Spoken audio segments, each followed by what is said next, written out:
que se estén siguiendo respecto a los ganchos y a los dobleces que se les tengan que hacer, ¿no? Dependiendo del tipo de armado.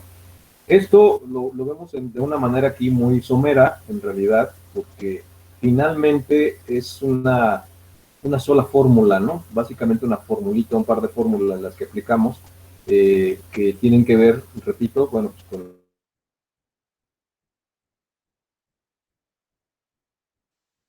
con el área de acero y la calidad del acero. El cociente que está aquí, pues es el área de acero, la varilla, y el esfuerzo de frente a la varilla. Entonces, la multiplicación del área por un esfuerzo nos da una carga, ¿no? Su carga de tensión. Entonces, y revisamos con esta otra fórmula que que debe ser mayor, ¿no? A este valor de la longitud de desarrollo, que son los límites que nos pone el reglamento, de acuerdo a la teoría de comportamiento de la adherencia de las varillas. Sin embargo, si revisan las normas técnicas complementarias respecto a esto de la adherencia y anclaje, pues es un poco más extenso, más que fórmulas y cálculos, es más bien son más extensas las recomendaciones. Y casi todas las recomendaciones, o todas ellas, tienen que ver con lo de los ganchos, lo de las escuadras, los dobleces, y todas están en referencia al diámetro de las varillas. Entonces, hay que echarle un vistazo a las normas técnicas. En la siguiente clase, si quiere, o en una de las clases siguientes, le dedicamos un ratito a ver en qué parte están y qué es lo que dicen. Pero bueno, finalmente, cuando se está detallando un armado, cuando ustedes calculen o diseñen un elemento de concreto, en los detalles que se tienen que indicar en los planos estructurales, pues hay que hacer estas indicaciones de las normas.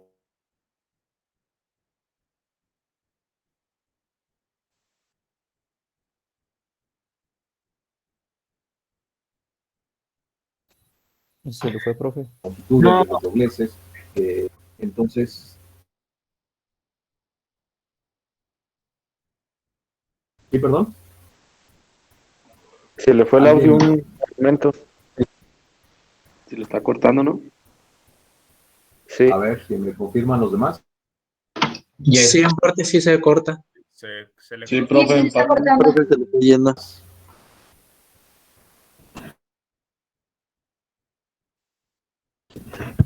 A ver si están haciendo los detalles. Cuando se hacen los detalles en los planos estructurales, pues tenemos que indicar todos los detalles de dobleces y de ganchos, respetando y consultando las normas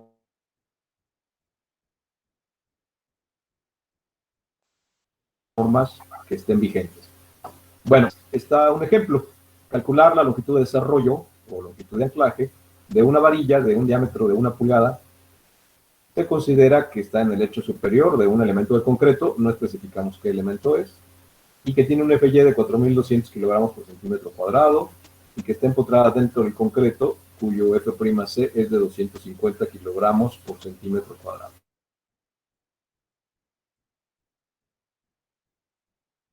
Entonces, decía, tenemos aquí para la longitud, área de acero por el FY entre 3 veces el tamaño del recubrimiento o el espesor del recubrimiento, y más la cantidad de acero transversal, que esto puede valer cero si se quiere. Las normas nos permiten que esto lo consideremos cero. El que lo consideremos cero es yéndonos del lado de la seguridad, ¿no? Entonces casi siempre se considera cero. De hecho, en algunos reglamentos ni siquiera está la fórmula así, simplemente no lo toman en cuenta, y multiplicado por la raíz cuadrada del F'C. Lo que nos dé aquí debe ser mayor o igual a lo que nos dé en esta otra fórmula, que es 0.11 del diámetro de la varilla por el FY y entre la raíz cuadrada del F'C. Bien, entonces simplemente sustituimos valores. Por aquí está hecha las operaciones. La varilla de 1 pulgada tiene un área de 5 centímetros cuadrados, 5.07 centímetros cuadrados. El recubrimiento es de 3 y, el recubrimiento es de 5 y el concreto es de 250. Entonces, eso nos da una longitud de desarrollo de 89.71 centímetros. ¿Cuánto nos da esta fórmula de acá? Nos da 74.22. Entonces, nos quedamos con la mayor. En este caso, la longitud mayor es la que debe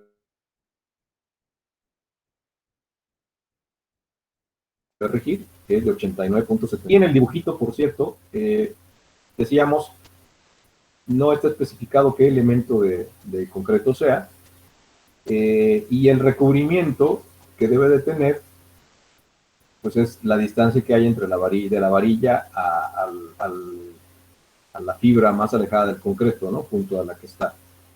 Entonces, bueno, acá lo estamos considerando de 5 centímetros. Para barras del lecho superior en las que haya más de 30 centímetros de concreto colado bajo ellas, que es esto que está aquí indicado, las normas nos dicen que podemos o debemos aumentar con un factor de 1.3. Entonces, la longitud básica de desarrollo sería la que acabamos de calcular, multiplicada por un factor de 1.3, y entonces nos dan 116 centímetros, 117 prácticamente centímetros. Esta sería la longitud de desarrollo que debe de tener una varilla de 1 pulgada en un elemento de concreto de 250. Bien, algo que tiene que ver, y bueno, así de simple es esto. Repito, hay que seguir todas las demás indicaciones que nos dicen las normas técnicas. Algo que tiene mucho que ver con esto y que también es importante,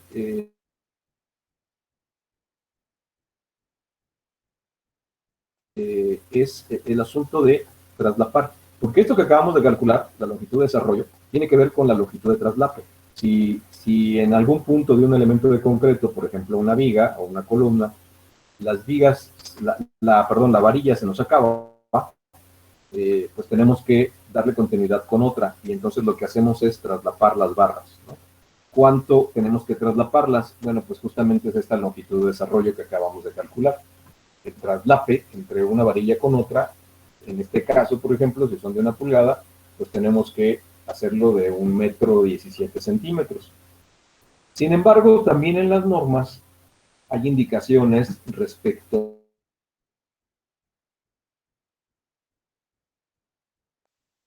a qué tan válidas estas varillas son de más de 3/4 de diámetro. Ya no es tan efectivo el traslape para varillas mayores a 3/4. Varillas, ¿se sigue cortando? Poquito. Sí. Bueno, si hay algo que no se está entendiendo, pregúntenmelo, ¿no? Para repetirlo, por favor. Les decía, esta longitud que acabamos de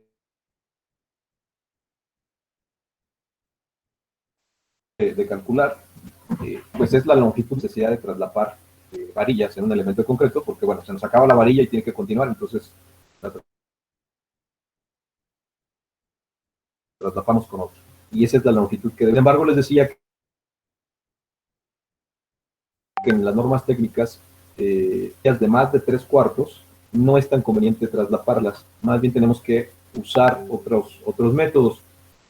Y los otros dos métodos para unir varillas, aparte de traslapar, son estos que están aquí anotados: soldar, para usar soldadura, o conectores. Soldadura quiere decir que, bueno, soldamos directamente una varilla con la otra, una soldadura de penetración, y con eso le damos la continuidad.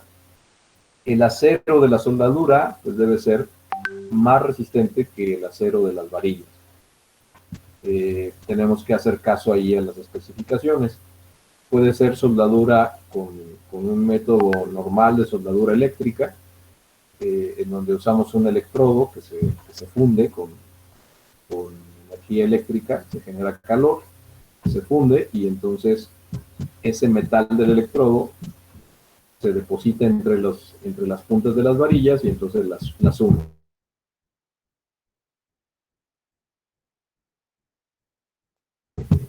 Esto es a lo que se le llama soldadura. Y la otra opción que tenemos para las varillas de diámetros grandes es usar conectores de cortante. Conectores de varillas, no son conectores de cortante. Son pernos conectores, de hecho son unos pernos.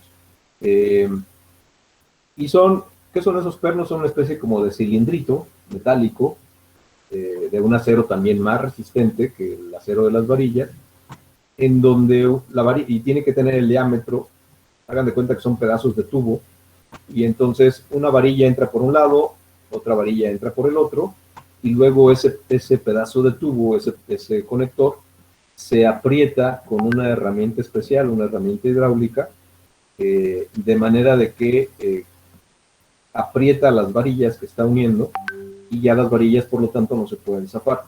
El agarre que dan esos conectores tiene que ser suficiente para que las varillas desarrollen su máxima tensión también. Son muy eficientes, son muy fáciles de colocar los conectores, y es una opción más rápida y más sencilla de usar que la soldadura. Entonces, bueno, es una opción para conectar varillas y dar continuidad.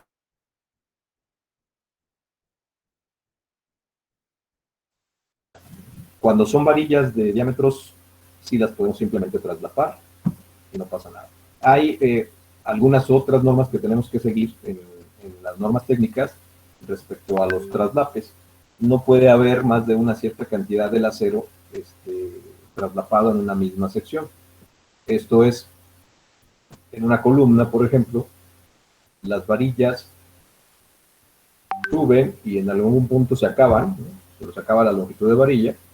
Bueno, en donde se acaba, no se deben de acabar todas en la misma sección, sino tenemos que hacer unas más largas, unas más cortas, para que cuando traslapemos, o para cuando hagamos las uniones, esas uniones no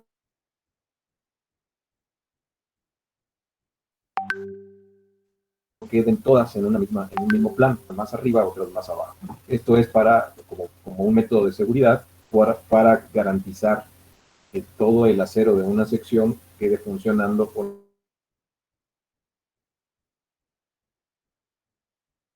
la mayoría del acero quede funcionando. Si todas las conectáramos en un mismo plano y las conexiones todas estuvieran mal por algún problema de manufactura, digamos, a la hora de hacerla, bueno, pues estaremos poniendo en peligro toda la sección de la columna en un solo lugar, ¿no? En un solo punto, en un solo plano de esfuerzo.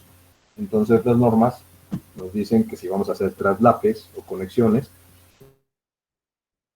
no se hagan en el mismo plano, o no, por lo menos no de un porcentaje del acero. Eso también otra norma que tenemos que consultar. Bien, no sé si hay alguna pregunta hasta aquí. Yo solo tengo ¿Algo que no se haya entendido? el valor del recubrimiento, ¿por qué fue 5?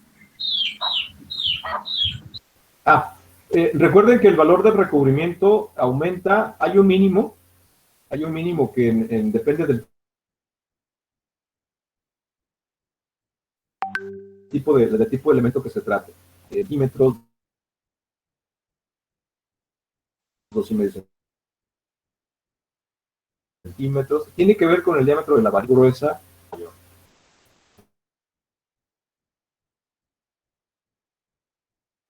Tampoco puede ser de su posición que debe tener con respecto al eje neutro. Pero, por ejemplo, en este caso, que la varilla es de 1 pulgada, por eso el recubrimiento es alto, 5 centímetros.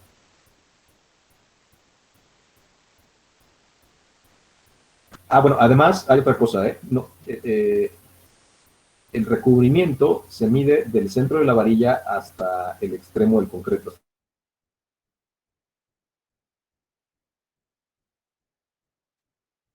A la orilla del concreto. ¿Alguna otra pregunta? Profe, yo tengo una duda.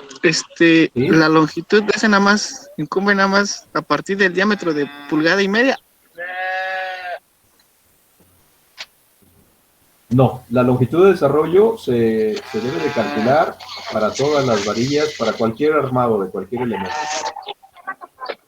Y de acuerdo al tipo de concreto, ya con eso también podemos sacar si utilizamos un F2 o 300, FC 300 kilogramos sobre centímetro cuadrado. No, bueno, el F' del concreto que tengas que usar en tu elemento depende de tu estructura, ¿no? De los esfuerzos a los que va a ser sometida tu estructura en general, y el tipo de estructura. Los concretos estructurales normales son 200, 250 kilogramos por centímetro cuadrado. Concretos de mayores de 250 kilogramos, por ejemplo el de 300, no son tan usados a menos de que estemos hablando de estructuras muy con niveles de esfuerzo muy altos. Ujú. Ok, profe, gracias. Nada. ¿Alguien más?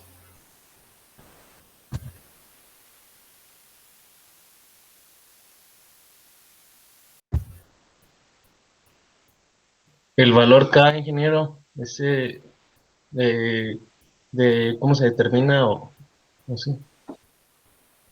El K, subíndice TR. Ok, ese está, bueno, no sé si nos lo saltamos o lo vimos en la clase pasada, pero bueno, está aquí un poquito antes. Se calcula con esta fórmula. ¿A qué se refiere ese valor K? Es un índice de refuerzo transversal. Se refiere a lo que le ayuda, el confinamiento que hace el refuerzo transversal de la sección. ¿Cuál es el refuerzo transversal? Anillos de los estribos. ¿Sí? Entonces, la presencia de anillos o estribos está confinando el concreto. Eso beneficia la adherencia del concreto en el acero longitudinal, que es el acero de las varillas de las que estábamos hablando. Entonces, ese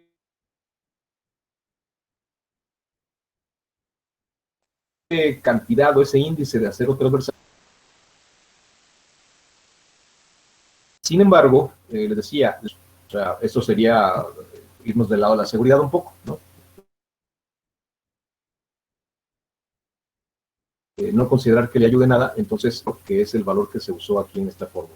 O sea, es el recubrimiento más el índice, ese índice de acero transversal, pero lo estamos tomando, entonces lo tenemos que calcular con esta formulita. ¿Qué interviene en la fórmula? Bueno, A subíndice TR es el área de las secciones rectas en todo el esfuerzo, esto es el área total de los estribos, ¿no?, que se estén usando. FV o el FY del acero por cortante, pues es el FY del acero de los estribos. 100 es una constante y la S es la separación de esos estribos centro a centro en una distancia, o sea, la separación que tengan en la distancia en la que estamos calculando la longitud de desarrollo. Entonces, simplemente sustituimos esos valores y con eso calculamos este índice de acero. En la fórmula se suma con el recubrimiento o lo pueden tomar cero, esto es no considerar esa ayuda, porque eso es, ¿no? Considerar lo que le ayuda al acero de refuerzo transversal. ¿De acuerdo? Gracias.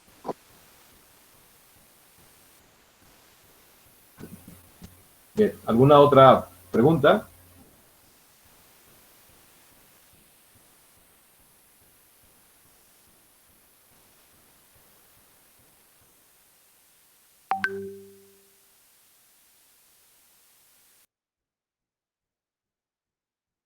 Bien, entonces, si no hay más preguntas, ya el tema, uno de los temas principales del curso, que es flexocompresión.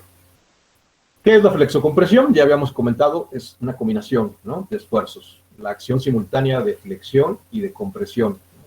Dos esfuerzos al mismo tiempo en un elemento de concreto. ¿Cuáles son los elementos típicos o los más importantes? Digo, puede haber muchos elementos en una estructura que estén sujetos a combinación de esfuerzos y que estén sujetos a flexocompresión, pero los más importantes en las estructuras pues son las columnas. Entonces son a los que nos vamos a referir. Las columnas, de acuerdo a su sección transversal, pues las podemos clasificar, son las formas las secciones que regularmente usamos en las estructuras, columnas cuadradas, columnas rectangulares, columnas circulares. También son un poco comunes las columnas en forma de L o las columnas en forma de T. Sin embargo, en una estructura de concreto, que es una de las ventajas que tiene el concreto, es que le podemos dar la forma que nosotros queramos, ¿no?, la forma que podamos darle con la cimbra, pues esa es la forma que adopta el concreto. Nosotros, si quisiéramos, podríamos hacer columnas en forma de estrella o en forma de H o en forma de la forma que quisiera, ¿no?, ovaladas,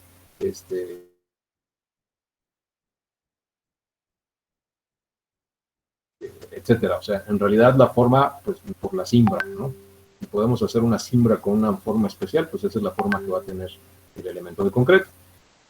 Sin embargo, bueno, las formas muy irregulares, pues no, aparte de que se complican mucho su diseño, pues no son tan recomendables precisamente por ser tan irregulares que se pueden someter a esfuerzos que no son deseables, sobre todo, por ejemplo, la torsión.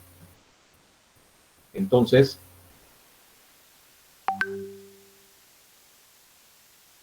pues tratamos de ser más, secciones de columnas que sean un poco más regulares. Y entonces, bueno, esas que tienen dibujadas ahí, pues son las más comunes. Las tres primeras pues son las más usadas, las cuadradas, rectangulares y circulares. Las columnas, entonces, que están sujetas a flexo-compresión, pues están sujetas a carga axial y momento flexionante en una dirección, a carga axial y momento flexionante en dos direcciones, y bueno, pueden estar sujetas a una de esas combinaciones de carga y además estar sujetas a cortante. Vienen aquí unos ejemplos, una columna sujeta a carga axial solamente,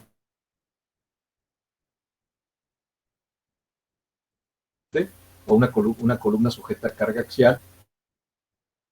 Esto es provocado por la carga no está aplicada exactamente en el eje, por lo tanto deja de ser una carga axial y más bien simplemente es una carga de compresión con una excentricidad que comprime la columna, pero además le provoca momento flexionante en una dirección si es que no hay excentricidad en el otro eje.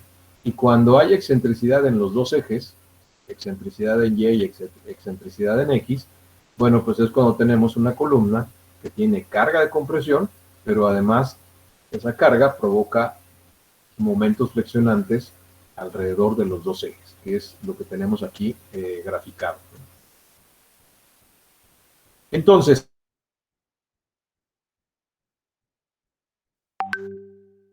también se clasifican, esto de cortas y largas, lo entrecomillamos, ¿no? Porque es una manera más bien de explicar el comportamiento de la columna, no precisamente la longitud de la columna. O sea, cuando decimos una columna corta no quiere decir que no nos estamos refiriendo a la longitud en sí de la columna, sino a la relación que hay entre su longitud y su sección transversal. Y cuando decimos columna larga, pues también no nos estamos refiriendo directamente nada más a la longitud, sino a otra vez a la relación que hay entre su longitud y su sección transversal. Y esto es más bien, tiene que ver con la esbeltez, ¿no? Una columna que no es esbelta y una columna que es esbelta. Pero bueno, para ahorrar palabras, pues hablamos de columnas cortas y largas. Entonces, las cortas, o las poco esbeltas, o no esbeltas, son las que tienen posibilidad de pandearse antes de fallar, y las largas sí pueden pandearse, o sea, son las que no tienen posibilidad de pandearse antes de fallar, y las largas sí pueden pandearse, y de hecho es la causa de su falla, el pandeo. Esto es con una relación de esbeltez baja, una sección grande y una longitud corta, entonces la comprimimos, y antes de pandearse, antes de doblarse, ¿no? De flexionarse, debido a los momentos y a la carga, pues puede ser que el material de la columna falle por compresión.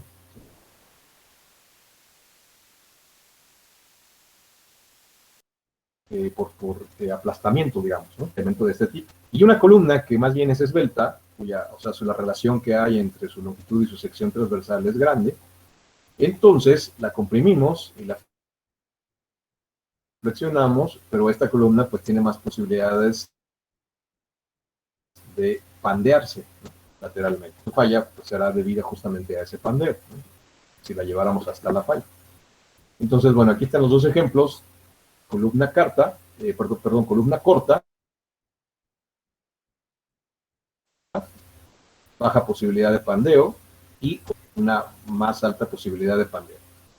Decíamos entonces que el parámetro que nos permite determinar o diferenciar entre una y otra, pues es la relación de esbeltez. Esto es un parámetro que ustedes ya conocen, ya lo han usado en materias anteriores de estructuras. Y esta relación de esbeltez, bueno, pues es la relación que hay, decíamos, entre la longitud del elemento, en este caso la longitud de la columna, y su sección transversal, que aquí está representada por el radio de giro, ¿no?, de la sección transversal. La longitud la consideramos afectada por un coeficiente que le llamamos K, y que es un coeficiente que depende, cuyo valor depende de las condiciones de apoyo en los extremos de la columna. Entre más rígidos sean esos apoyos en los extremos de la columna, este valor del factor K disminuye.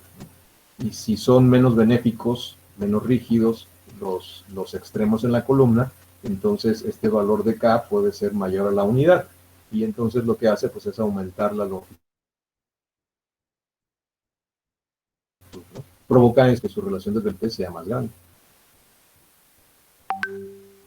Bueno, el primer caso, entonces, que vamos a ver es el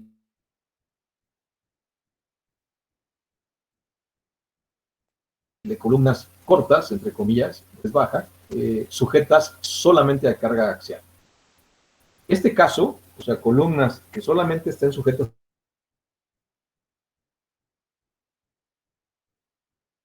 a carga axial, no es muy común, porque por lo general son estructuras continuas y por ello son hiperestáticas, lo que provoca que casi forzosamente existan momentos flexionantes en todos los elementos.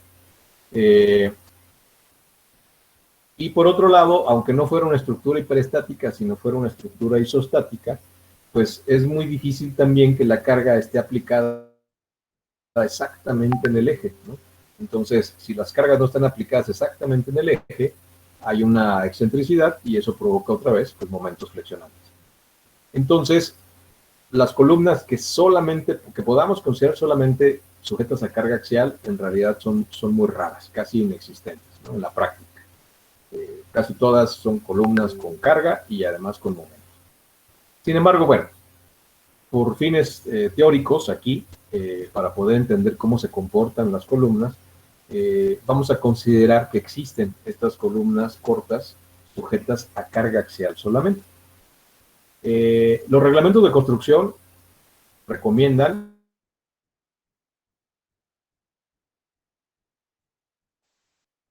o sea, en el caso de que sí consideremos una columna carga de compresión, los reglamentos de construcción recomiendan considerar la existencia de momentos de todos modos, considerando excentricidades mínimas. Y entonces la excentricidad mínima de carga que recomienda el reglamento es la de diseño y no debe ser menor que 0.05 de la altura, de la dimensión de la sección, de la dimensión H de la sección, y este valor tiene que ser mayor o igual a 2 centímetros. H minúscula es la dimensión de la sección transversal, donde se considera la flexión. Entonces, tenemos aquí H, que es la sección un lado de la sección de la columna, y entonces consideramos una excentricidad mínima de 0.05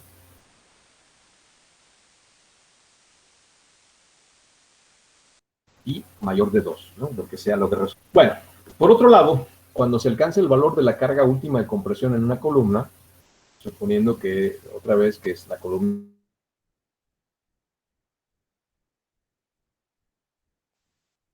corta y que solo tiene carga de compresión, desprendemos el recubrimiento y inicia el pandeo del armado longitudinal. Se pandea, el armado también se pandea, ¿no?, las varillas también se pandean. Entonces, la resistencia del concreto de una columna lo tenemos que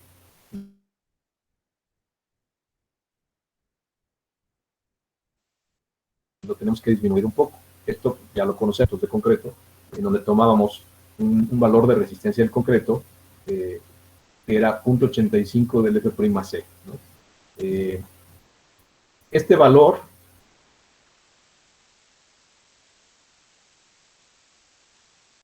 es menor al que resultaría en la prueba completa. Debe la diferencia que existe en cuanto a la forma y al proceso de colado. O sea, ¿por qué estamos usando este valor? Bueno, se debe a eso, ¿no? Por otro lado, la carga última de compresión que resiste una columna puede calcularse con esta expresión. O sea, finalmente la carga que puede soportar una columna de este tipo del que estamos hablando, columna corta, sin momento flexionante, solamente con carga de compresión, entonces la carga última que puede soportar la podemos calcular con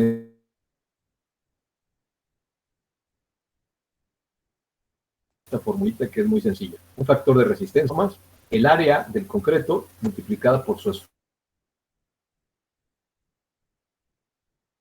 esfuerzo, ¿no es cierto? Es beta F, es el risco, y área gruesa del concreto menos el área de acero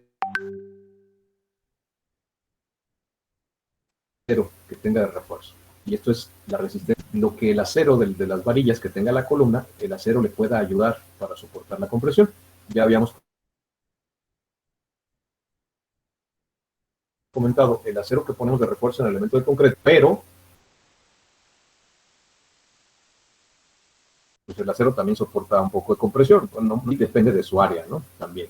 Entonces, por eso en esta fórmula, la resistencia de una columna, en este caso sujeta a compresión, pues es el área del concreto multiplicada por un esfuerzo de concreto, y le sumamos también el área del acero multiplicada por el esfuerzo del acero, o sea,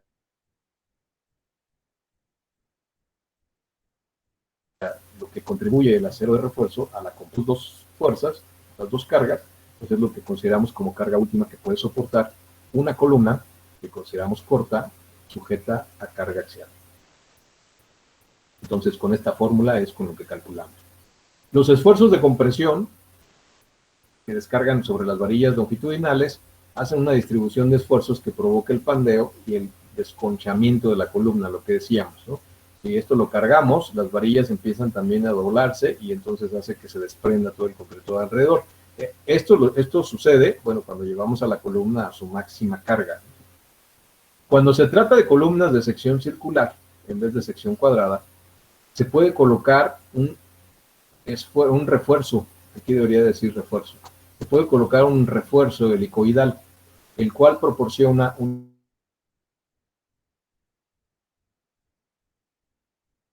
mejor confinamiento del concreto. Nada más anillitos redondos.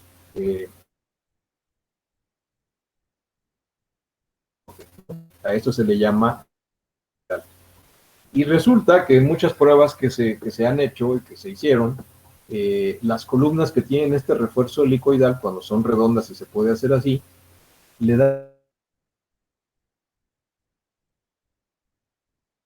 dan un mayor confinamiento y soporte longitudinal. Y esto entonces nos puede aumentar un poquito los niveles de carga. Este tipo de columnas presenta un segundo máximo de cargas. Una primera carga calculada, que la calculamos con esta fórmula que acabamos de decir, pero puede haber... Todos vayan apoyándome, dejando su like. un segundo máximo de refuerzo helicoidal. Nos considera, lo podemos calcular. El primero, bueno, pues es la fórmula que acabamos de ver antes, y el segundo es esta fórmula que ya considera justamente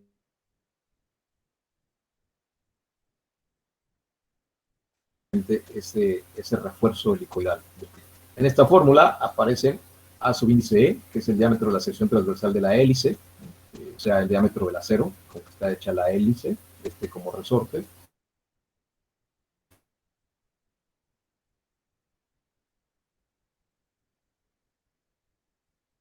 Que ponemos alrededor de las varillas. Aparece D sub índice H, que es el diámetro interno de esta hélice. Aparece una S, que es el paso de la hélice. Esto viene del inglés, y esto es la separación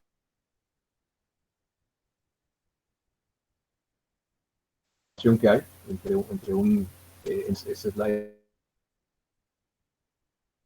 esa es la separación. A subido por la hélice, esto es el concreto que queda adentro, ¿no? de la Todos hélice. vayan apoyándome, dejando. Y entonces, sustituyendo todos estos valores, que todos son datos que simplemente tendríamos de la columna, entonces podemos calcular este segundo máximo. Y este segundo máximo, pues es considerar que la columna puede soportar un poquito más de carga que si no consideramos su refuerzo transversal debido al confinamiento que le da, ¿no? Entonces, para casos de columnas que sean redondas y que tengan los estribos helicoidales, entonces podemos considerar que soporta un poco más de carga que lo normal, que sería esta, ¿no? La PU subíndice 1. No sé si hay alguna pregunta hasta aquí.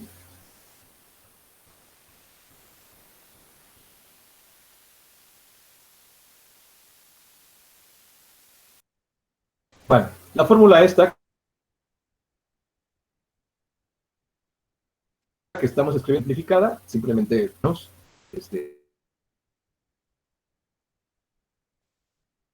por lambda subíndice A, dando esta parte de aquí, la estamos calculando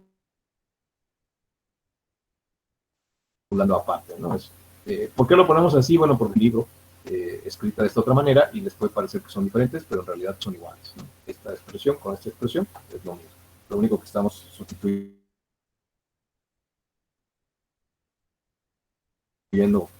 un término, ¿no? Bien, vamos a dejar la clase hasta aquí. El ejemplo lo vamos a ver en la siguiente para no dejarlo cortado. Y vamos a hacer un ejemplo, calcular la carga que puede soportar una columna, que es una columna redonda con cierto diámetro, un cierto tipo de concreto, un cierto tipo de acero, una cantidad de varillas, y que está confinada con estribos normales, ¿no? Esto es anillos normales, circulares, pero normales, separados unos de otros. Y después vamos a calcular este mismo ejemplo considerando que los estribos son helicoidales, y vamos a ver la diferencia, ¿no?, de resistencia. ¿Alguna duda, pregunta? Profe, Perdón, ingeniero. yo tengo una, profe. Dime. Perdón. Nada más en la parte del dato de recubrimiento. Si me lo puede repetir otra vez, por favor. Ajá. Sí, del ejemplo anterior. De la longitud de desarrollo. Sí. Les decía que se considera, en este ejemplo se está considerando un recubrimiento de 5 centímetros, Ajá. porque el recubrimiento en las normas está en función también del diámetro de las varillas. Cuando usas diámetros de varillas más grandes, el recubrimiento tiene que ser un poco mayor. Si el diámetro de la varilla es más chico, el recubrimiento es menor.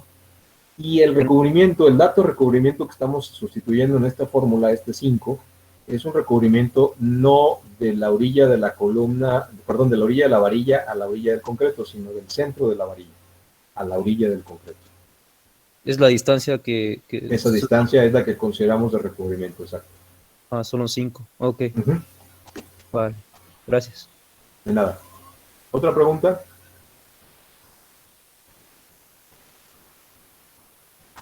Bueno, si no hay más, entonces... bueno, yo les pregunto, ¿ya no se cortó tanto o sí se siguió cortando? De poquito a poquito. Un poco. Sí, se trababa un poco cuando hablaba. Ok. Bueno, esperemos que mejore ya para la siguiente semana, porque el internet ha estado fatal en toda esta semana. Bien, nos